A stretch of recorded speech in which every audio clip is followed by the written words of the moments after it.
everyone. Thanks again, once again, for tuning into Porch Talk. It's me and Natalie. I don't know if you remember, about maybe a year ago, we did 3 videos, a small series on addiction. She dug deep, talked about her situation. It was wonderful. I'm talking about, this probably was the best interview that I've done. Period. Well, thank you. You know what I'm saying? You ain't gonna get on that. Sure. Definitely. I mean, it was so genuine. It was deep. It was from the heart. It was just straight up and raw. We're going to get into that in the next couple videos. But I actually wrote a piece that I wanted to share with you guys based on some things that I was actually feeling. So I'm going to read it and then we're going to go from there. It's called The Unwanted Visitor That Has Moved Into My Soul. I'm not sure when it happened. I don't know who invited it. It came like a squatter and moved into my spirit. Something so menacing, and I'm struggling to evict it. This is hard for many to confront, but not for me. All I want is to see you leave. I wake up every day knowing I am blessed to be here. Then here you come with your misery. An endless thunderstorm of confusion, a lightning bolt in my soul and rain in my spirit. Please leave me be. I just want peace. Your hold is my straitjacket and your energy is an abyss of sorrow. You may go away for a while, only to return tomorrow. Why are you here? I didn't summons you. If you were a person, I would kick your ass and we would have been through. When I speak my truth, you begin to fade. I know you get angry knowing you aren't allowed to stay. As long as I stay silent, you'll get louder, grow stronger, and one day you'll take over. Not here, not anymore. I'm done. How would the world be without me? You tried me and asked. I will never know. The world is better because of my soul. That is why you want to recruit me, so the story will remain untold. Pack your things and go ahead on and go. I've had enough of your shit. Today I say no more. There is so much we all have to offer and life can be tough. You will get through it. I wrote this to let you know that you are enough. If you are having problems coping with this trying life, remember there is someone there to listen. Get help. Some burdens are too heavy to carry alone. You are loved. You are wonderful.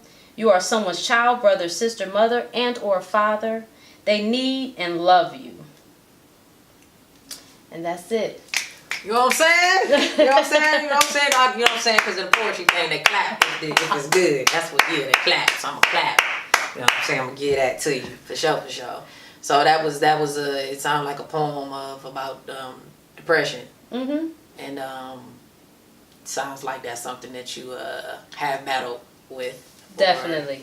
It was like no rhyme or reason. I can't really pinpoint it. My husband seems to think it has a lot to do with the weather. I do know, like, around winter time, I really get miserable. Yes. Like, yes. I freaking hate the winter. Yeah. And I think he even said that this woman was actually diagnosed with, it's like a diagnosis with the weather. And her and her husband actually moved to a better climate and then it fixed her problem. Okay. It really is a menacing feeling. It just won't go away. You have your days, like I could be driving in the car just thinking like, man, like, what would life be like if I wasn't here? If everything got silent? Or sometimes you just be so stressed about things and it's not that, I have a beautiful life to an extent, but everybody has their issues that they battle with. Just because this might seem, everybody could say, oh, you have kids, you have husband, you have this, that, and the third. And all of that is true. But, I have my own personal things I battle with. And no, it's not about how I look or my self-esteem or anything like that. Because none of that is the issue. But it's just different things that you could be going through.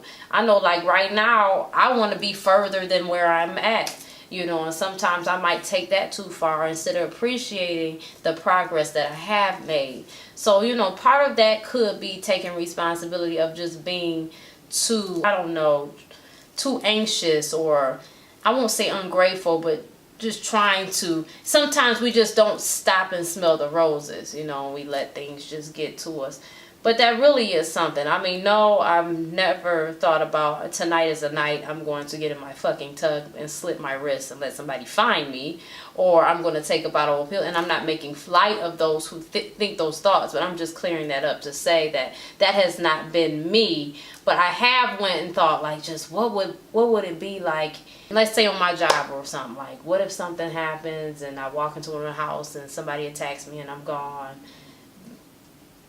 How would life be then? And then you'd be like, then something else would be like, that's the dumbass thought. You know what I'm saying? You have kids and you have other people to be here for, you know. And so let me ask you a question. Like, when you are in that like mode, like when you are in that state of mind at that point, like what do you do to pull yourself from taking those thoughts to another level? Like what do you do to pull yourself back to reality? I mean, really, I just think about all the blessings. I mean, there's nothing wrong with me. Things could be worse. I do have children to live for. I do have a husband that loves me. I do have these things, and I can't allow the things that I feel that I should have get away from the things that I do have. You know what I'm saying? Okay. And because, I mean, somebody's dying from cancer. Like, not to minimize it, but when you really think about shit like that, you know, somebody's suffering with AIDS right now. There's people starving. Like, shut the fuck up. You really stop being a pussy. Like, seriously, what the fuck are you upset about? You know? And I mean, that's what you have to do. You're being the biggest pussy right now. Somebody can't eat. You know, they would love to have the fucking 5 crackers you just threw in the trash, and you're being a fucking bitch. I mean, and really, it's just, it is that simple, and it's not that simple. You have to just find a way to change. I don't give a damn if you have to turn on a comedy. Find something that makes you laugh and just refocus is really what it comes down to. Refocusing. I mean, I like to have fun and I like to laugh. So, I mean, shit, I go on that ignorant ass Facebook and be fine. I mean, because it's been 20 posts that make me laugh and I'm good again. So, you know what I'm saying? Including some of the ignorant shit that goes on through my head. So, it just be stuff like that. And I don't want to make this video and send anybody an alarm and be like, oh, she's crazy. She's going to kill herself. Put her on suicide watch. No, that's not what's going on. But I just transparency is a good thing, and I'm making this lighthearted so it won't be so depressing, but it's definitely a topic that needs to be discussed. I mean, because people are suffering, and people turn to alcohol, and people turn to needles, and people turn to snorting, and people turn to all type of shit. Eventually, if your life wasn't shitty then, it's gonna be shitty. You keep fucking with that shit, that's for sure.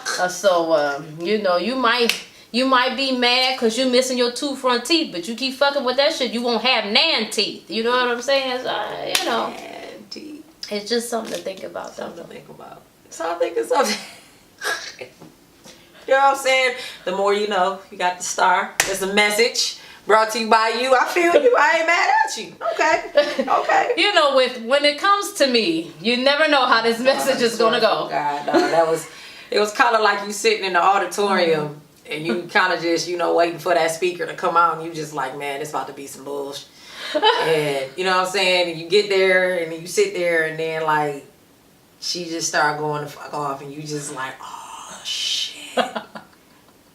So that's just what happens. I'm going to take that for what it is. I feel like you got that off of your chest, you know what I'm saying? And you feel a little better. I mean, for real. That weather shit is actually valid, though. Yeah, I just want to let it you is. know. I mean, because as soon as the sun comes out, like, I'm like,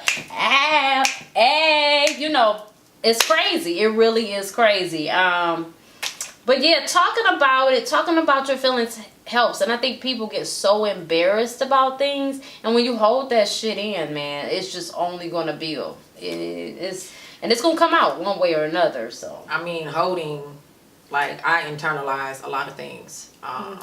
And I can say my experiences of holding things in, it's like a burning feeling inside that like never goes out. And it's like you're on fire. And you're kind of just like, if I let this out, I'm going to kill somebody.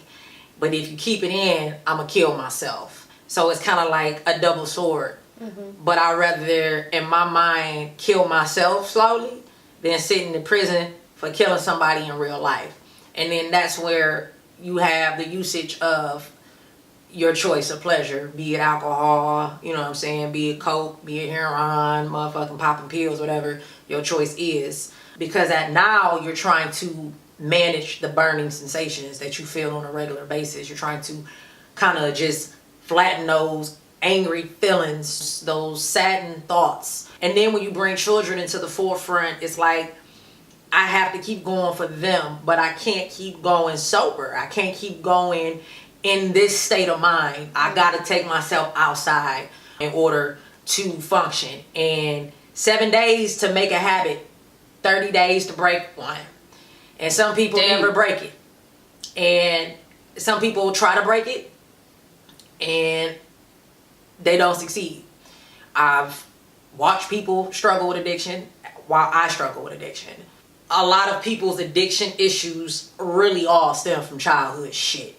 Some do, stem from some traumatizing shit that happened, but for the most part, if you sit down and listen to a lot of people and talk about their issues, it all stemmed from something that happened in the childhood area that was not addressed, overlooked, and growing up in the era of we're not gonna say anything, we just gonna sweep this crap under the rug. And a rug can only hold so much shit, baby. You know what I'm saying? I don't give a fuck if it's Hagopian. How many times have I said that? It can only hold so much shit. That shit gonna start spilling up from under that motherfucking rug. And the problem is that when it spills out, then everybody wanna act like, oh, something is wrong with that person. We don't understand why this person is using.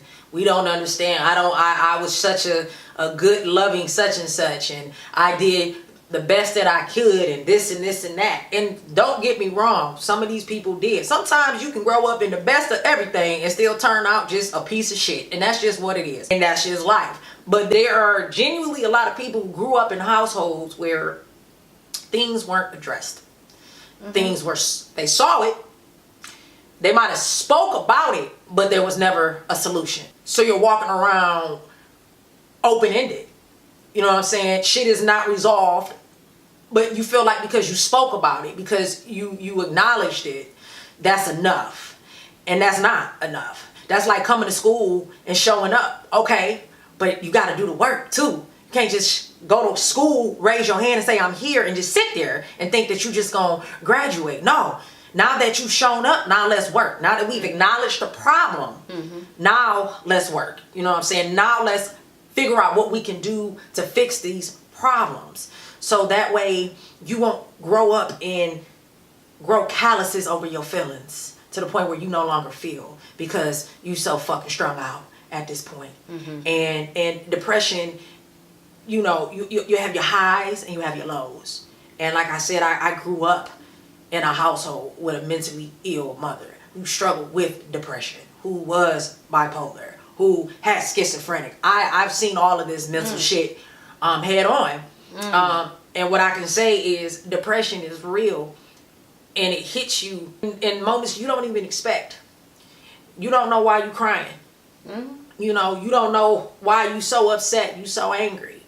But in reality, you internally do.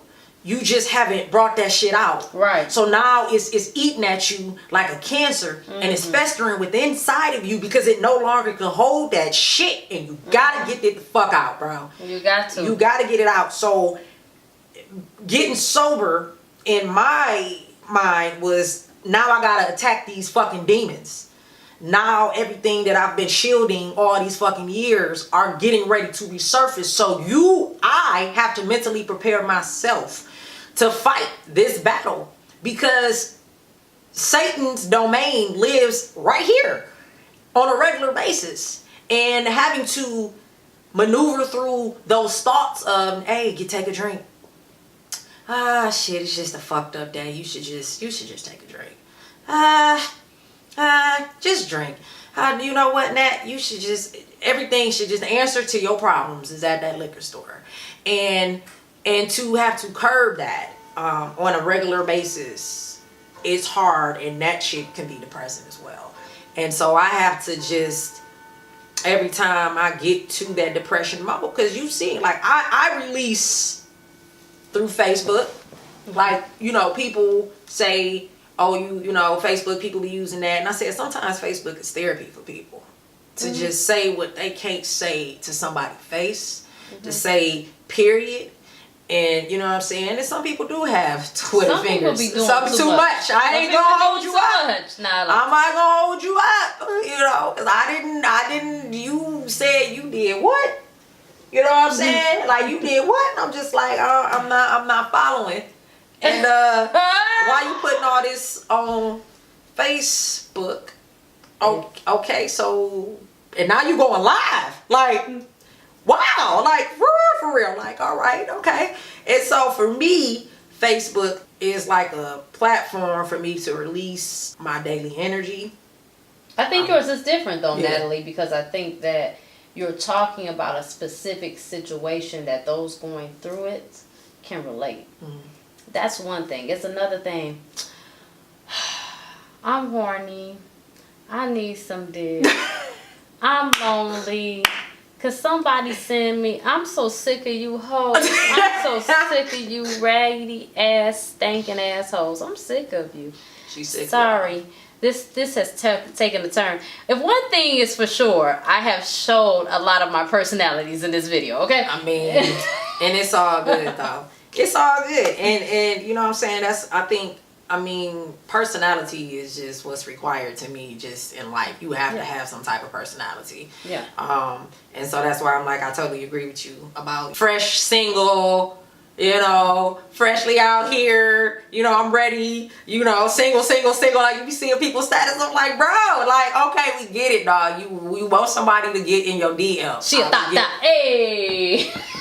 And we get that. To each his own. But ultimately for me, I use Facebook as my platform, especially to speak about addiction, because many people are extremely ignorant and don't really grasp what that is all about and how hard it is, you know, to stay sober. And I tell people, if you've never been through it, you really don't understand. You're not gonna understand it. Like, I don't have children, so nah, I don't really know nothing about raising no kids. Nah, you know what I'm saying? I'm ignorant to that. Not ignorant in a bad way, but I just don't know. However, right. I'm not going to down talk you and your parenting skills. You know what I'm saying? Like, I'm not going to do that because I don't know anything about raising children. You feel me? Mm-hmm. So if you don't know anything about addiction, if you've never been addicted to anything, forget drugs. It could be sex, food, whatever.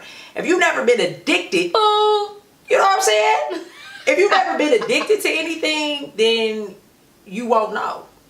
You don't understand the concept of an impulse, of just having to have that. You know what I'm saying? It's kind of like going through a breakup, being with somebody for a long fucking period of time. You are attached to that person. That is an addiction. Mm-hmm. So when the ties are severed, you over here got Brandy playing in the background talking about have you ever loved someone, you know what I'm saying? You crying. It's hurtful. It's painful. Like, breakups are fucking painful. Like, I'd rather get hit, just knock my ass out than have to wake up every day with that shit that's just there. And it's a process. It's a fucking process. Just like an addiction is a process. It took time to create it, but it's going to be harder to break it.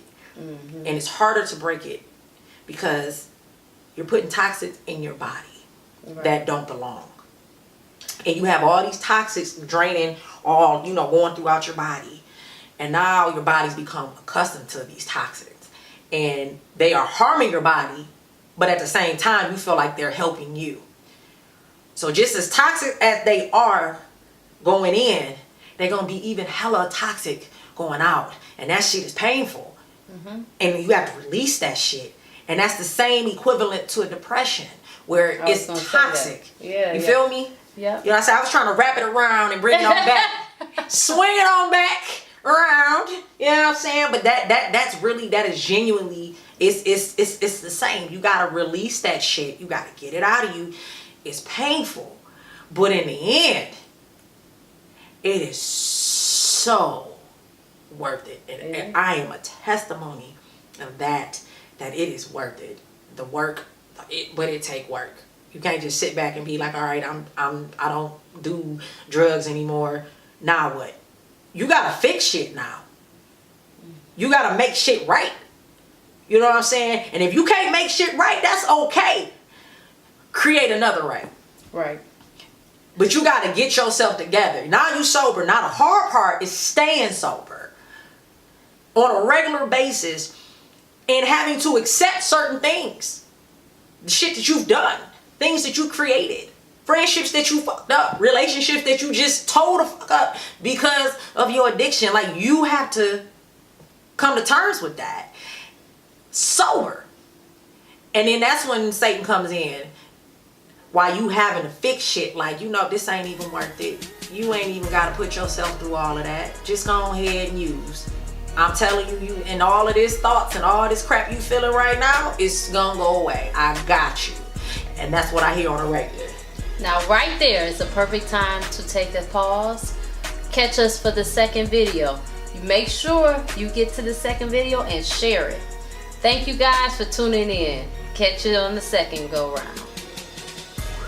Make sure you choose Rocky Road Productions LLC Porch Talk to feed your entertainment needs. And you can do that by following us on Facebook, Instagram. Make sure you like this video and share it with all your family and friends. Tag somebody in it, why don't you? And don't forget to comment down below and let us know how you feel. And before you leave, make sure you subscribe. That's right. You'll catch us every week. Looking forward to see you again next time. Bye.